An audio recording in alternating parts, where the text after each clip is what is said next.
Hello fellow traders, Marv Eisen here from Timeless Dollar Trading Academy.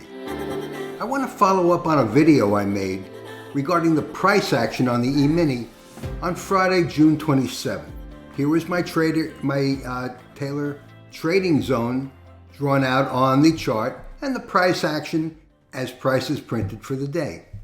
And so over the past several weeks I've counseled, because of the high degree of volatility in the market, to wait until about an hour after the market opens in order to just ascertain which way the market is going to break. Is it going to break to the upside or to the downside? On Friday at 10:30, and I'm going to put my cursor right at around 10:30, okay, and prices were trading right about over here at 62.23. And of course, prices opened in the middle of the calculated trading zone. There was a 40-point range calculated for Friday. And so based on my previous videos where I said, wait until about an hour after the market opens to really see which way the market is going to break. But on Friday, the market made a move to the upside continuously for the first hour or so after the market opened. So if you want to wait a little less time, maybe a half an hour after the market opens, to see which way it's going to break, wait a half an hour.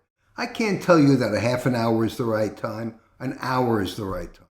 You need to use your judgment. For those of you who've written to me and said, well, Marv, I waited an hour after the market opened and it looks like I missed the move.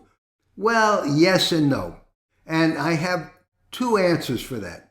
If you feel less confident or you think you missed the move, don't trade. There's no reason that you have to trade on a day where you feel like you missed the move. Do something else. There's always another opportunity, a better opportunity. If you think you missed the move, then simply don't trade. But of course, we're looking at the Taylor trading zone, the 40-point trading zone for Friday. And so I'm just going to narrate this, and as you can see, prices opened up right in the middle of the trading zone, moved up to the calculated resistance at 62.26, hung out there for a good part of an hour, and then moved up to the upside. But where did they move? And I'm going to clone the trading zone to the range of the day, and I'm going to clone it here, and cloning it up to the low of the day, which was right down here at 62.01. The high of the range was 62.41. And where was the high made? 62.39. Only 2 points difference. So if you think that you missed the move and you wanted to wait out, you were willing to wait out the procrastination at the resistance, you could have made another few points, another 10 points, 15 points.